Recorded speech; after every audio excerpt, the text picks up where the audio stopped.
안녕하십니까, 스티브집스 강사장입니다.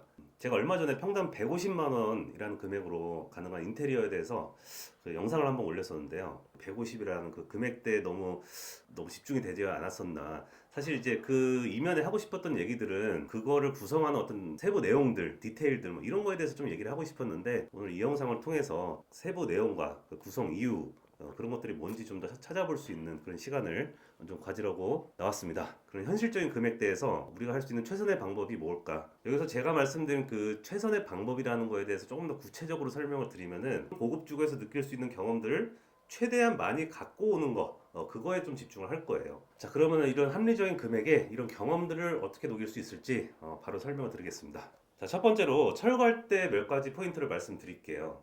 우선 이 두 사진을 한번 비교해보죠. 어떤 마감이 더 나아 보신가요? 당연히 이 두 번째 사진이 마감이 훨씬 더 나아 보이죠. 이 두 사진의 차이가 단순히 이제 하부 식기 쪽에서만 있는 게 아니에요. 문선, 이 문틀 자체도 다릅니다. 시각적인 부분에서만 차이 나는 게 아니라 실제 기능적인 측면에서도 보면은, 이제 화장실이라는 공간은 물의 접촉이 많고 습이 많은 공간이다 보니까 보통 문틀을 갖다가 목재로 짜고, 우리가 일반적인 공사에서는 이제 필름을 많이 사용합니다. 물기나 어떤 습이 침투를 해서 이제 불어 터지는 이제 이런 현상인데, 이렇게 시공을 했을 경우에는 문틀의 노출이 거의 없습니다. 그래서 이제 기능적으로도 유지하는 데 있어서 훨씬 더 이점이 많고요. 당연히 디자인적으로도 훨씬 더 정돈된 모습을 볼 수 있습니다. 자, 그래서 이거를 만들기 위해서는 철거할 때부터 좀 신경을 써야 돼요. 나중에 가가지고 이렇게 만든다? 어렵습니다. 하기도 좀 애매하고, 왜 굳이 나중에 해요? 철거할 때 조금만 더 신경 써서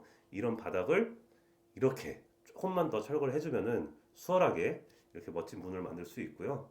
그리고 이제 뭐 요것도 자주 일어나는 실수라서 한 번 더 말씀드리면은, 신발장 하부에 이런 턱들을 보시는 경험이 있으실 거예요. 철거할 때 이거 철거해가지고 조금만 더 신경 쓴다면은 충분히 이런 턱 없는 좀 깔끔한 신발장을 좀 만들 수 있습니다.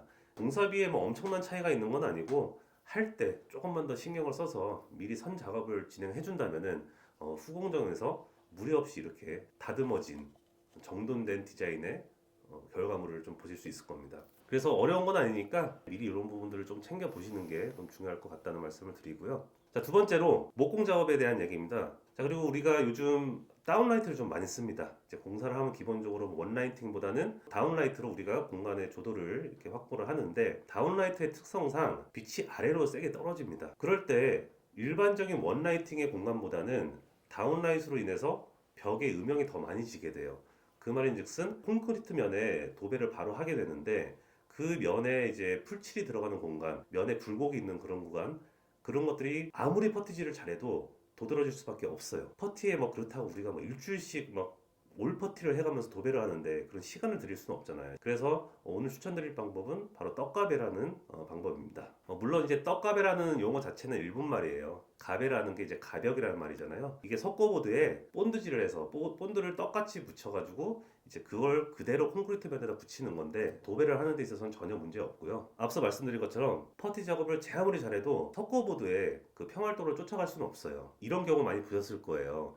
도배를 다 해놨는데 울퉁불퉁한 이런 굴곡들이 도드라지는 면들이 분명히 있긴 있어요, 어딘가에는. 근데 이런 거에 대한 하자보수 비용을 생각한다면은 그냥 떡값에 조금 투자하시고 도배를 하는 것이 훨씬 더 나은 결과물을 나올 수 있습니다. 떡가비를 통해서 도배를 그 위에 하게 된다면은, 우리가 도장이나 필름 작업을 했을 때 그 보여지는 라인 정리, 그리고 면 정리, 이런 것들의 효과를 충분히 노릴 수 있으니까 무조건 석고보드 떡가비 작업을 선행하시기를 추천드립니다. 여기서 또 한 가지 덧붙이자면은, 문선이 도배에서는 꼭 필요하죠. 문선이 있어야지 도배지와 어떤 필름의 재료 분리를 하니까 요즘 많이 하시는 9mm 문선도 좋고요. 아니면 뭐 이런 타입의 문장 자체가 좀 더 길어 보이는 효과를 주는 이런 문들도 충분히 다 좋은 것 같아요. 이건 취향껏 하시기를 추천드리고요. 자, 세 번째, 욕실에는 매립수전 무조건 사용하세요. 요즘 매립수전의 시공비나 어떤 매립수전 자체의 금액이 예전에 비해서 그렇게 높지가 않아요. 많이 낮아졌고요. 욕실은 매일 사용하는 공간이기 때문에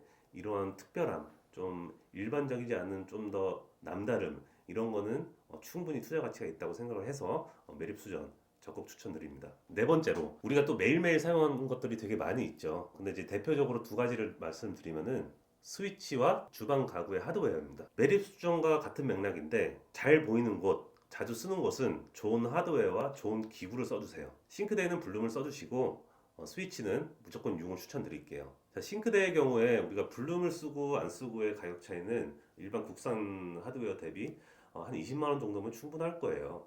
그 20만 원 때문에 되게 비싸다, 뭐 싸다, 뭐 이런 얘기가 나온 것 자체가 저는 되게 말이 안 된다고 생각을 해요. 매일 사용하는 거고 너무 자주 사용하고 왜 싱크대 사용하시다 보면은 서랍이 잘 안 닫히는 경우도 생길 수도 있고 문짝이 처지는 경우도 많이 보셨을 거예요. 근데 이런 크지 않은 투자를 통해서 그런 고급스러운 작동감을 느끼실 수도 있고 기능적으로도 일반적인 하드웨어들보다는 그 유지 기간이 길고 성능 자체가 좋기 때문에 이런 부분은 충분히 투자가 되어야 된다고 생각을 하고요. 같은 맥락에서 스위치 같은 경우도 특히 이제 방 같은 경우 다 거기까지는 할 수는 없지만은 많이 보여지는 공용부의 경우에는 융 스위치와 융 콘센트를 쓰시길 추천드릴게요.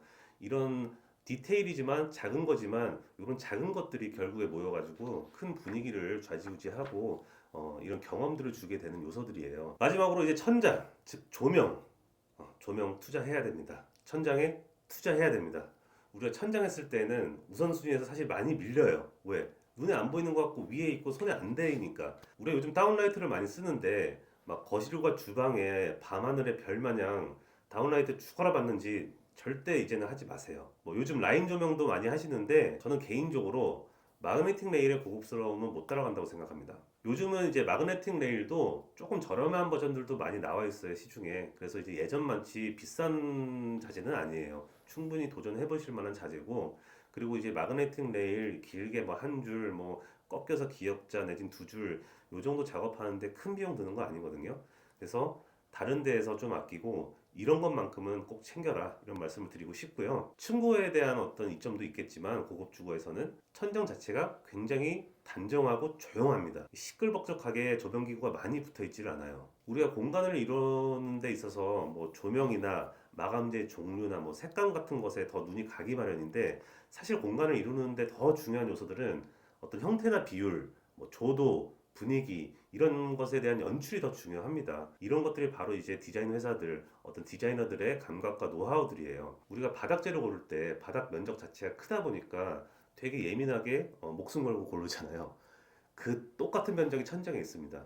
천장도 결코 무시할 수 있는 면적이 아니고요. 그렇기 때문에 더 고민하고 더 나은 방법을 찾아야만 해요. 자, 마그네틱 트랙의 그 라인을 우리가 천장에서 조형적인 포인트로 활용할 수도 있어요. 포인트로 활용함과 동시에 거실과 주방 어떤 상당한 공간의 조도를 확보할 수 있고, 트랙에 꽂히는 그 다양한 등기구를 통해서 빛의 연출도 다양하게 할 수 있습니다. 라인 조명을 사용하는 것보다 이런 이점들이 많기 때문에 그 고급스러움은 마그네틱 트랙라이트이 훨씬 좋다라는 말씀을 드립니다. 이 내용에 대해서는 제가 한번 따로 영상을 찍도록 하겠습니다. 자, 그래서 제가 오늘 설명드린 게 지난번 우리가 평당 150만 원대, 뭐 그게 160만 원이 될 수도 있습니다. 근데 그 금액이 중요한 게 아니라 이런 합리적인 공사를 하면서도 절대 놓치지 말아야 될 포인트에 대해서 말씀드린 거예요. 오늘 말씀드린 거 정리하자면은 깔끔하게 철거를 해라. 이제 욕실이나 어떤 현관등 이런 곳에 디테일을 놓치지 말라. 떡가비를 통해서 도배의 라인과 면을 살려라. 그리고 매립 수전을 사용해라. 주방이나 뭐 스위치 같은데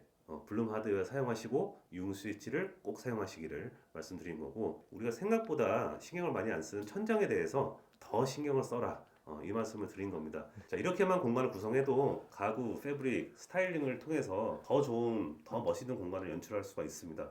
여러분들께서 이런 세세한 부분이지만 놓치지 마시고 합리적인 금액이지만 최상의 가성비를 위해서 합리적인 금액이라도 최상의 가성비를 뽑아야 되잖아요. 오늘 내용들 다시 한번 생각해 보시고 다음번에는 더 좋은 내용으로 찾아뵙겠습니다. 감사합니다.